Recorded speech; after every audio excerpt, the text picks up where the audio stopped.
مفتی تقی عثمانی صاحب دامت برکاتہم العالیہ حضرت فرماتے ہیں میرے والد صاحب فوت ہو گئے، ہمارے دادا پیر حضرت مفتی محمد شفیع صاحب رحمۃ اللہ علیہ معارف القرآن جنہوں نے لکھی ہے، تو کہتے ہیں مجھے اپنے والد کی جدائی کا بڑا صدمہ، میں اپنے مرشد ڈاکٹر عبدالحی صاحب نور اللہ مرقدہ ان کی خدمت میں حاضر ہوا، عرض کیا حضرت والد صاحب کو فوت ہوئے کچھ ماہ ہو گئے لیکن صدمہ دل سے نہیں جا رہا، پریشانی بہت ہے۔ حضرت نے ایک جملہ ارشاد فرمایا جس کا ہو اللہ سے تعلق اس کا پریشانی سے کیا تعلق، جس کا ہو اللہ سے تعلق اس کا پریشانی سے کیا تعلق۔ اور پھر فرمایا کہ مفتی صاحب ایک غیر اختیاری چیز پر اتنا صدمہ یہ تو قابل اصلاح ہے، کیوں جی کسی کو زندہ رکھنا کسی کے اختیار میں ہے، یہ تو غیر اختیاری چیز ہے، یہ تو اللہ کا حکم ہے، اس پر جو صدمہ ہے وہ 3 دن ہے۔ سو کتنے دن ہے؟ 3 دن۔ اچھا ہمارے یہاں بڑے بڑے فنکار ہیں 3 دن تک تو جائیں گے نہیں، پتہ ہے کہ چائے پانی کا سلسلہ بھی شروع نہیں ہوا ہے، اور 3 دن کے بعد بڑا دکھ ہوا جی، اب تو مسنون بھی نہیں ہے، اب وہ آپ کے سامنے چائے رکھیں گے، کوئی بوتل رکھے گا، کوئی کھانا کھلائے گا، کچھ کرے گا، کیونکہ چل گیا نا اب سلسلہ، حالانکہ اب تو وہ مسنون ہی نہیں ہے۔ اصل تعزیت ہے نماز جنازہ میں شامل ہونا، یہ سب سے بڑھ کر ہے، کیونکہ آپ نے اس کی بخشش کا سامان کر دیا۔ حدیث مبارکہ میں آتا ہے جس کا مفہوم جس مسلمان کی نماز جنازہ میں 40 ایسے بندے آ جائیں، عقیدہ بھی ٹھیک ہو، نماز جنازہ بھی ٹھیک ہو، فرمایا مرنے والا جتنا مرضی بڑا گناہ گار ہو اللہ اس کی بخشش فرما دیتے ہیں۔ اب دیکھنے میں مجمع تو 10-10 ہزار کا ہے، 5-5 ہزار کا ہے، 2-2 ہزار کا، 500 لوگ ہیں، بڑا جنازہ ہے۔ اب صورتحال یہ ہے کہ اگر نماز جنازہ کی دعا سن لی جائے، میں کہتا ہوں آج بیان روک کے اگر میں دائیں طرف سے شروع ہو جاؤں تو حالات کشیدہ ہونے کا ہی ڈر ہے۔ پھر ہم کہتے ہیں جماعت والوں سے وقت لگا لیں بھی آپ نماز جنازہ یا دعائیں سیکھ لیں، کہتے ہیں لو جی کافروں کو جا کے سکھائیں جی، کہتے ہیں یا نہیں کہتے؟ بات سمجھ آ رہی ہے؟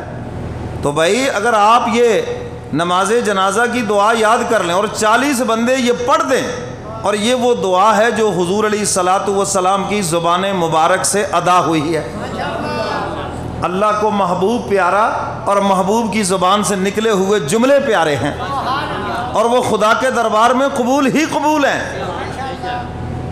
فرمایا 40 بندے جو میرے محبوب کی زبان سے جملے نکلے ہیں وہ کھڑے ہو کے ادا کر دیں، آگے والا جتنا بھی گناہ گار ہے وعدہ ہے محبوب آپ سے میں معاف کر دوں گا۔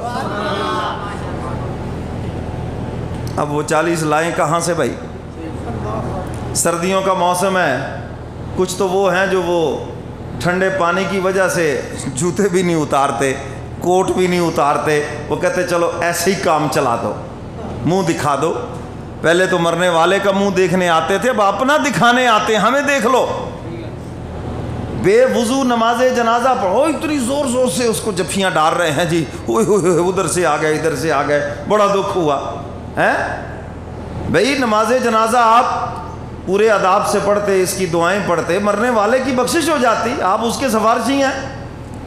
کوئی سعودیہ سے جنازہ پڑھنے آیا، کوئی کراچی سے آیا، کوئی لاہور سے آیا، کوئی کہاں سے آیا جی، دوسرے ملک سے آیا جی، بیٹا فلاں ملک میں تھا اس کی وجہ سے جنازہ 4 گھنٹے لیٹ ہوا، ان کو نماز جنازہ ہی نہیں آتا، ان کو اس کی دعا ہی نہیں آتی ہے۔ یہ کتنا بڑا دھوکہ ہے اس مرنے والے کے ساتھ۔ یاد رکھو اگر آج یہ دھوکہ آپ نے کسی کے ساتھ کیا ہے تو یہی دھوکہ کل کو پھر ہمارے ساتھ بھی ہونے والا ہے۔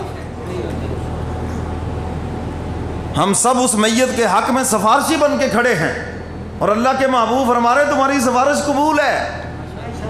صرف اتنی بات ہے کہ 40 بندے کہہ دیں اللہ کے ہاں ہر چیز لکھی ہوئی ہے، اتنی مرتبہ مانگو گے دے دوں گا، اتنی عمر میں دوں گا، لکھا ہوا ہے، ترتیب ہے۔ اولاد ملتی ہے کس عمر میں؟ اب کوئی ایک بچہ کہے جی میرا تو آج ہی بچہ ہونا چاہیے، کیوں جی آپ اس کو کیا کہیں گے؟ بھائی بیٹا ابھی تیری عمر ہی نہیں ہے، سمجھ آ رہی ہے بات کہ نہیں ہے؟ تیری تو ابھی عمر ہی نہیں بھائی، تو بڑا ہوگا، بالغ ہوگا، پھر تیری شادی کریں گے، پھر جا کے بیٹا نہیں میرا تو آج ہی بچہ ہونا چاہیے۔ کوئی ہے دنیا کا ڈاکٹر ایسے کر دے؟ یہ ایک ترتیب ہے۔ تو اللہ کے ہاں بھی ہر چیز کی ترتیب ہے۔ اللہ کو توبہ نعوذ باللہ بے ترتیبیں نہیں ہیں۔ لکھا ہوا ہے یہ نعمت 100 مرتبہ مانگو گے ہم عطا کریں گے، فلاں چیز 1000 مرتبہ مانگو گے ہم عطا کریں گے، فلاں چیز 10,000 مرتبہ مانگو گے پھر دیں گے ہم۔ اور ہم 2-3 دعائیں مانگ کے تھک چکے ہوتے ہیں، بڑی دعائیں کی ہیں جی، پتہ نہیں قبول نہیں ہوتی۔ کیوں جی؟ اللہ کے ہاں لکھا ہوا ہے 100 مرتبہ مانگے گا دے دوں گا اس کو۔ اب ہم نے مانگا 3 مرتبہ، اب جو 97 مرتبہ جو مانگا وہ کون مانگے گا؟ جس دن وہ تعداد پوری ہوگی عطا کر دیں گے۔ اللہ کے ہاں تعداد ترتیب ہے۔ نماز میں آپ کو تسبیحات کی ترتیب بتائی، اتنی مرتبہ پڑھو، تاک مرتبہ پڑھو، ہیں؟ تو اللہ کے ہاں ترتیب ہے، دنوں کی ترتیب ہے، سالوں کی ترتیب ہے، ہر چیز کی ترتیب ہے۔ سمجھ گئے ہو بات کہ نہیں؟ آمنوا اذکروا اللہ ذکرا کثیرا، فرمایا ایک ذکر ہے جو جتنا مرضی کرو تھوڑا ہی ہے۔ نمازوں کی ترتیب ہے، ہر چیز کی ترتیب ہے۔ تو اللہ کے ہاں لکھا ہوا ہے اتنی مرتبہ مانگو گے ہم عطا کر دیں گے۔ تو ہم نے مانگا 2-4 مرتبہ، 50 مرتبہ، حالانکہ تعداد لکھی تھی 1000 مرتبہ۔ تو جب مانگو گے وہ ضرور عطا کرے گا۔ تو لکھا ہوا 40 بندے آ گئے، فرمایا کہ وہ نماز جنازہ بھی ٹھیک ہو، عقیدہ بھی ٹھیک ہو، مرنے والا جیسا بھی ہے اللہ فرماتے ہیں ہم بخش دیں گے۔ اور میرے پیر و مرشد فرماتے ہیں کبھی ایسے ہوتا ہے کہ جس کا جنازہ پڑھا جا رہا ہے وہ اتنا نیک ہوتا ہے کہ اس کی وجہ سے حق تعالی جتنے جنازہ پڑھنے آئے ہوتے ہیں سب کی بخشے فرما دیتے ہیں۔ اور کبھی دونوں کام ہوتے ہیں، جس کا جنازہ پڑھا جا رہا ہے وہ بھی بخشا گیا اور جو پڑھنے آئے وہ بھی بخشے گئے۔ تو یہ تو ایک بخشش کا بہانہ ہے۔ تو میرے محترم سامعین، میں یہ عرض کر رہا تھا کہ اللہ کی